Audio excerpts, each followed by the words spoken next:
से जुड़ी हर खबर, हर अपडेट और हर तस्वीर आपको दिखाएंगे, लेकिन पहले आपको एक मिनट में आज की बड़ी खबरें दिखाते हैं। आज पश्चिम बंगाल और असम में तीसरे चरण के लिए मतदान हो रहा है। एक मिनट में देखिए पूरी खबर।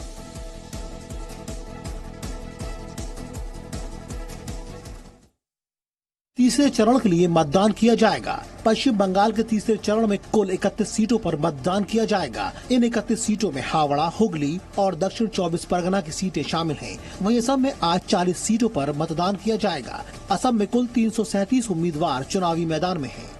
बंगाल में 8 चरणों में मतदान हो रहा है, जबकि असम में ये तीसरा और आखिरी चरण है। पश्चिम बंगाल में तीसरे चरण का मतदान टीएमसी के लिए सबसे बड़ी चुनौती है। इस चरण में ममता बनर्जी के भतीजे अभिषेक बनर्जी की साख दांव पर लगी है, क्योंकि उनकी संसदीय सीट डायमंड हार्बर के तहत आने वाली विधानसभा चुनाव पर वोटिंग होनी है। वहीं असम में तीसरे चरण में बीजेपी के हेमंता बिस्वा शर्मा जैसे बड़े नेता शामिल हैं। इसी चरण में बांग्लादेश की सीमा से लगी धुरवी संसदीय सीट पर भी वोटिंग होगी, जहां से बदरुद्दीन अजमल सांसद हैं। आज दक्षिण भारत के 2 राज्यों और एक केंद्र शासित प्रदेश में भी मतदान होगा। एक मिनट में पूरी खबर। आज दक्षिण भारत के 2 राज्य तमिलनाडु और केरल और केंद्र शासित प्रदेश पुदुचेरी में भी मतदान किया जाएगा। केरल में कुल 140 सीटों पर मतदान होगा, जिसमें कुल 957 उम्मीदवार मैदान में हैं। इस चरण में कुल 2,74,46,039 मतदाता हैं। वहीं तमिलनाडु में कुल 234 सीटों पर मतदान किया जाएगा, जिसमें कुल 3,998 उम्मीदवार मैदान में हैं। वहीं पुदुचेरी में कुल 33 में से 30 सीटों पर चुनाव होंगे। पुदुचेरी की लड़ाई में 323 प्रत्याशी मैदान में हैं, जहां केरल में मुख्य मुकाबला यूडीएफ और एलडीएफ के बीच है, तो वहीं तमिलनाडु में एआईएडीएमके और डीएमके आमने सामने हैं। तमिलनाडु में करुणानिधि और जयललिता के बिना ये पहला चुनाव है। पुदुचेरी में एनडीए और यूपीए की कड़ी टक्कर है। वर्ष 2021 में हो रहा मतदान कई मायनों में केंद्र की नीतियों की भी परीक्षा है। कोविड महामारी के बाद ये पहला चुनाव है। आज पश्चिम बंगाल में प्रधानमंत्री मोदी 2 चुनावी रैलियां करने वाले हैं। पश्चिम बंगाल में आज तीसरे चरण के मतदान से पहले ही चौथे चरण का चुनाव प्रचार शुरू हो चुका है। आज प्रधानमंत्री नरेंद्र मोदी चौथे चरण के लिए रैलियां करेंगे। प्रधानमंत्री नरेंद्र मोदी 1:15 बजे कूच बिहार में रैली करेंगे। उनकी दूसरी रैली हावड़ा के दुमुरजोला में दोपहर 3:30 बजे होगी। पश्चिम बंगाल चुनावों में बीजेपी और टीएमसी के बीच सियासी जंग हर चरण के साथ तेज होती जा रही है। प्रधानमंत्री मोदी ने पिछली चुनावी रैली में बंगाल में जीत का दावा करते हुए कहा था कि वो बीजेपी के सीएम के शपथ समारोह में जरूर आएंगे। भाजपा के मुख्यमंत्री के बंगाल में भाजपा की सरकार का शपथ समारोह होगा, उस दिन मैं जरूर आऊंगा। बंगाल में बीजेपी ने 200 से ज्यादा सीटें जीतने का दावा किया है। आज बीजेपी के स्थापना दिवस के दिन प्रधानमंत्री मोदी पार्टी कार्यकर्ताओं को संबोधित करेंगे। प्रधानमंत्री नरेंद्र मोदी भारतीय जनता पार्टी के स्थापना दिवस पर पार्टी कार्यकर्ताओं को संबोधित करेंगे। साथ ही पार्टी के राष्ट्रीय अध्यक्ष जेपी नड्डा भी पार्टी कार्यकर्ताओं को संबोधित करेंगे। दोनों ही नेताओं का संबोधन वीडियो कॉन्फ्रेंसिंग के माध्यम से कार्यकर्ताओं तक पहुंचाया जाएगा। बीजेपी ने बूथ स्तर पर इस दिन की तैयारियां की हुई हैं, ताकि प्रधानमंत्री का संबोधन हर कार्यकर्ता सुन सके। अपने संबोधन में प्रधानमंत्री कार्यकर्ताओं को सेवा ही संगठन का मूल मंत्र बताएंगे। इसके साथ ही पार्टियों के कई कार्यकर्ता घर घर जाकर लोगों को पार्टी और केंद्र की नीतियों को लोगों तक पहुंचाएंगे। उत्तर प्रदेश में जारी पंचायत चुनावों को देखते हुए इस दिन की खास तैयारियां की गई हैं। पंचायत चुनाव के मद्देनजर बड़े से छोटे स्तर के नेता व्यापक जनसंपर्क अभियान चलाएंगे। सन 1980 में आज ही के दिन जनता पार्टी को भंग कर भारतीय जनता पार्टी की नींव रखी गई थी। अपने लोकसभा चुनाव में 2 सीटें जीतने वाली पार्टी आज दुनिया के सबसे बड़े लोकतंत्र की सबसे बड़ी पार्टी है। छत्तीसगढ़ के बीजापुर में घायल हुए सैनिकों से मिलने गृह मंत्री अमित शाह ने उनसे मुलाकात की। केंद्रीय गृह मंत्री अमित शाह ने छत्तीसगढ़ के बीजापुर में नक्सली हमले में शहीद हुए सैनिकों को सोमवार को श्रद्धांजलि दी। इस दौरान उन्होंने कहा कि देश उन जवानों के बलिदान को कभी भुला नहीं सकता। उन्होंने अपने जीवन का सर्वस्व इस देश के लिए, इस देश के विकास के लिए, इस देश की शांति के लिए त्यागा है, बलिदान दिया है। उनके सर्वोच्च बलिदान को ये देश कभी भुला नहीं सकता। साथ ही गृह मंत्री अमित शाह ने घायल हुए सैनिकों से भी मुलाकात की। इस बीच उन्होंने जवानों के साथ खाना भी खाया। बीजापुर के दौरे के बाद गृह मंत्री अमित शाह ने कई ट्वीट किए, जिसमें उन्होंने नक्सलियों से हथियार डालकर मुख्य धारा से जोड़ने की अपील की।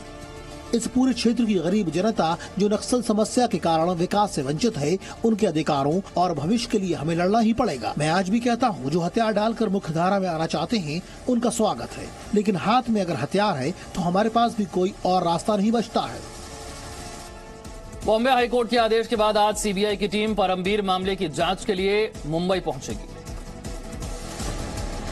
सोमवार को मुंबई के पूर्व पुलिस कमिश्नर परमबीर सिंह की याचिका पर फैसला सुनाते हुए बॉम्बे हाईकोर्ट ने आदेश जारी किया कि महाराष्ट्र के गृह मंत्री पर लगे आरोप गंभीर हैं और उनकी जांच जरूरी है। साथ ही कोर्ट ने कहा कि प्राथमिक और निष्पक्ष जांच के लिए सीबीआई की जरूरत है। कोर्ट के आदेश के बाद आज सीबीआई की टीम मुंबई जाएगी। हालांकि अभी तक कोर्ट के ऑर्डर की कॉपी नहीं मिली है। कॉपी मिलने के बाद ही जांच शुरू की जाएगी। दूसरी तरफ हाईकोर्ट के फैसले के बाद उद्धव सरकार इस फैसले को चुनौती देने की तैयारी कर रही है। सूत्रों के हवाले से खबर है कि अनिल देशमुख आज सुप्रीम कोर्ट में इस आदेश के विरोध में याचिका दायर कर सकते हैं। याचिका दायर करने से पहले कपिल सिब्बल के साथ इस बारे में चर्चा भी की जाएगी। महाराष्ट्र सरकार की ओर से वरिष्ठ वकील अभिषेक मनु सिंघवी पैरवी कर सकते हैं। अनिल देशमुख भी कोर्ट में एक अपील दायर कर सकते हैं। मुंबई के पूर्व पुलिस कमिश्नर परमबीर सिंह ने महाराष्ट्र के पूर्व गृह मंत्री अनिल देशमुख पर आरोप लगाया था कि अनिल देशमुख ने पूर्व पुलिस अधिकारी सचिन वजे को 100 करोड़ की वसूली करने का आदेश दिया था। बॉम्बे हाईकोर्ट के फैसले के बाद अनिल देशमुख ने अपने पद से इस्तीफा दे दिया, लेकिन बीजेपी उद्धव सरकार पर लगातार निशाना साध रही है।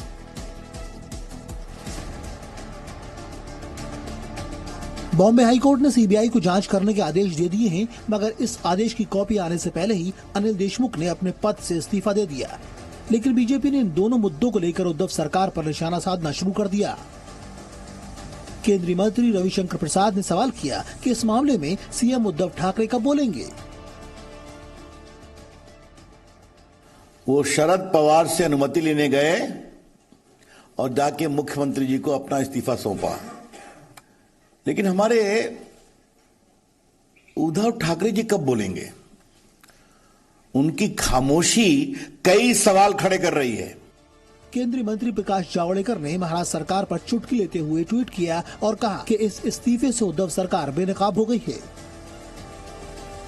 अनिल देशमुख के इस्तीफे के बाद अब दिलीप वलसे पाटिल को महाराष्ट्र का अगला गृह मंत्री बनाया जा रहा है।